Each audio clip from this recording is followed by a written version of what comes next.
fought Bunker Hill. They fought for freedom, oh yes they did. Our founding fathers, they rose up to that call and rallied to the fight for liberty.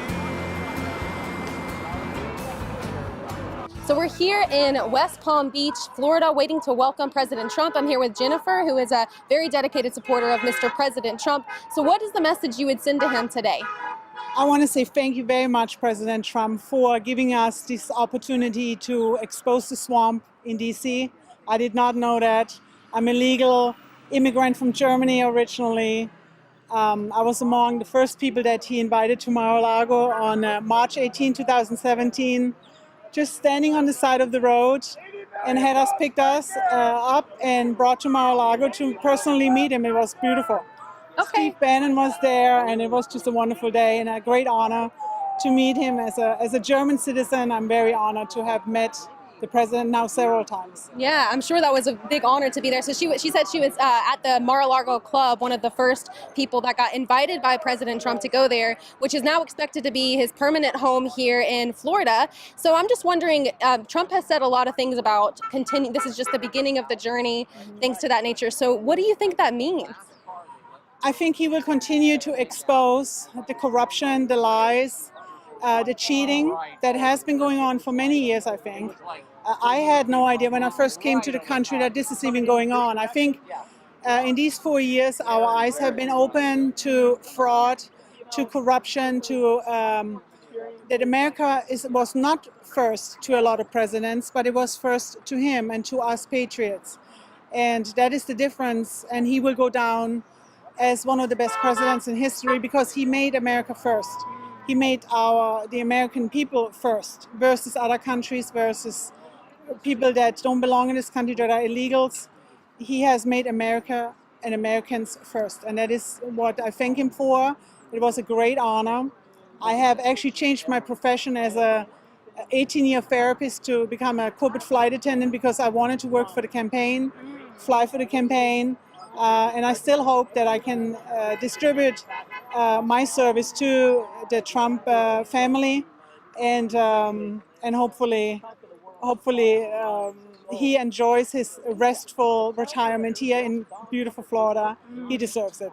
Yeah, definitely, most certainly. Yes. So, I mean, she's just one of the dedicated supporters here. I mean, I'm not sure this has ever happened before where there's a ton of people waiting at the new home of the president who's about to be, replaced. This is just overwhelming for me. And certainly when you're talking about what his prospect, what he may be doing in the next couple of years, he certainly has built up a fan base, right? So he'll definitely have a platform all over for the world. I'm originally from Germany. I have a bunch of German groups on Facebook, or I had them, I got banned now. But the support is worldwide for him. I think he will continue to expose the corruption of the Democratic side, the left. I think he will continue exposing, but I'm also glad that he can now finally rest a little bit. He has a well-deserved retirement coming up, hopefully. And I hope people leave him alone and stop being so hateful to him. I hope the media reports honestly about him and stops lying about him. Do you think there will be any reports in the future about President Trump? If he's not it depends on what he does, right? I mean, if he continues into some public they figure. ridicule him on everything, they will always find something, if he would cure cancer, like I said, then it would be ridiculed for that. But he's such a wonderful person. I have met him now many times. I have met Melania many times. I've met his children. I have experienced nothing but being gracious from them. They have always been gracious to me. I have done broadcasting for Citizens for Trump. I have gone to 26 rallies.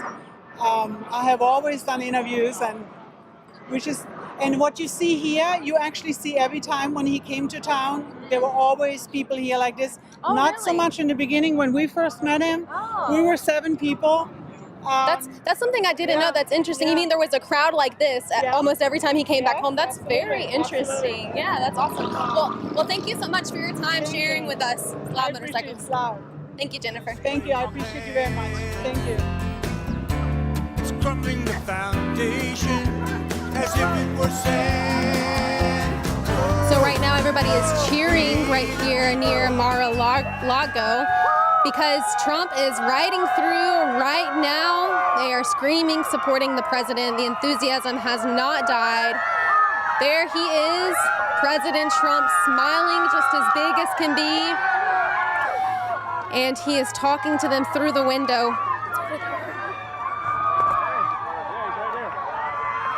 There he is, passing through. He was just smiling as big as can be, waving at these supporters. People are lined all up and down the sidewalk, probably going all the way to President Trump's soon-to-be permanent home here in just about 30 minutes when the new administration is sworn in. There's Miss Melania in the silver car, waving to all the supporters.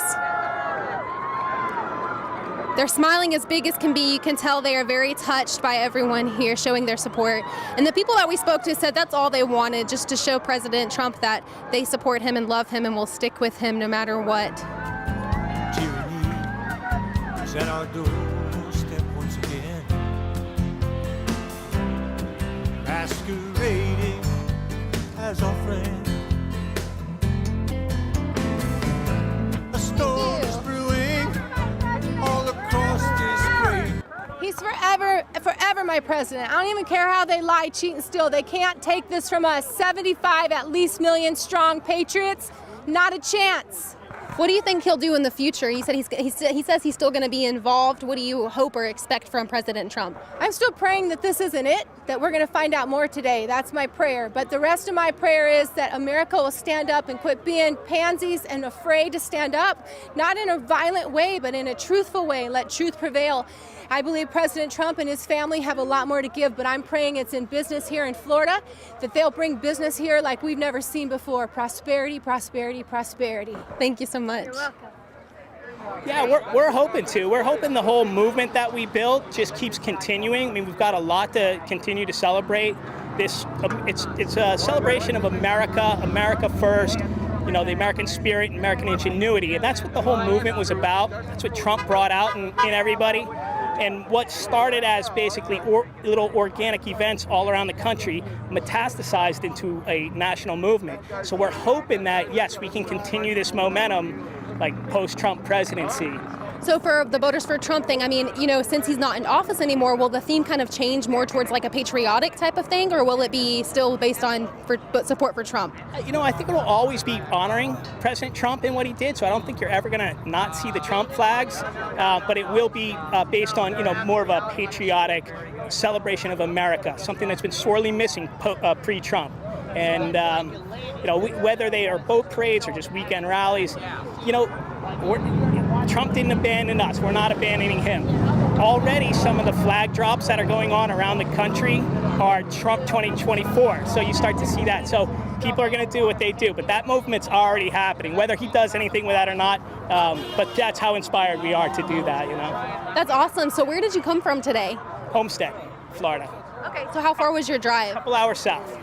Awesome. So what is your message today when Trump arrives? What do you hope the feeling that he gets when he's driving through here to his soon-to-be permanent home?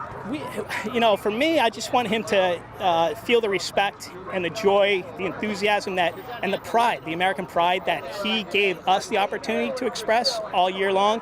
And I mean, all 4 years. And it's just it's a big thank you. I mean, we are literally, you hear at the rallies all the time, they're chanting, "We love you, we love you." Well, that's what he's done for a large population in this country.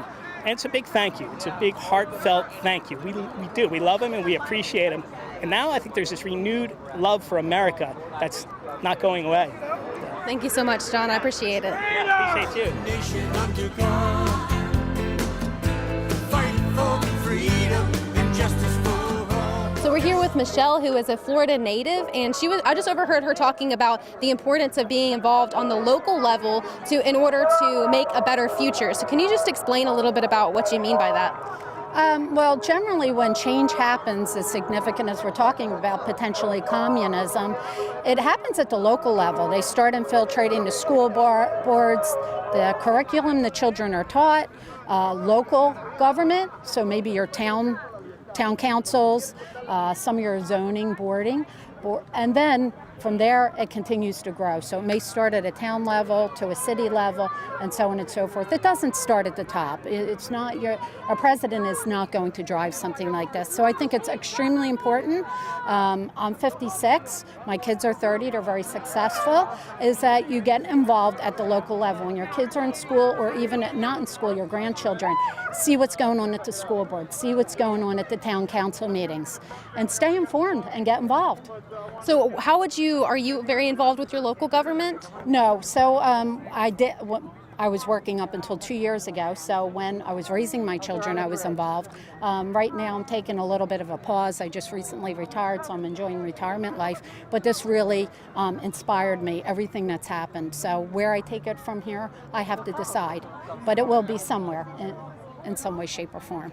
So you said when your kids were in school, you were more involved, Yes, right? yes. So can you explain to the viewers who may or may not know how to go about this? What did you do? What would your advice be? Well, you have to start out by making sure you're at your school board meetings. You don't necessarily, if you don't have the time, run for the school board, but if you smell something funny, you see something funny, you have to mobilize and get up and stand up against it. So you don't necessarily have to consume all your hours. You're raising children, but you have to be involved. Thank you so much, Michelle. I appreciate it.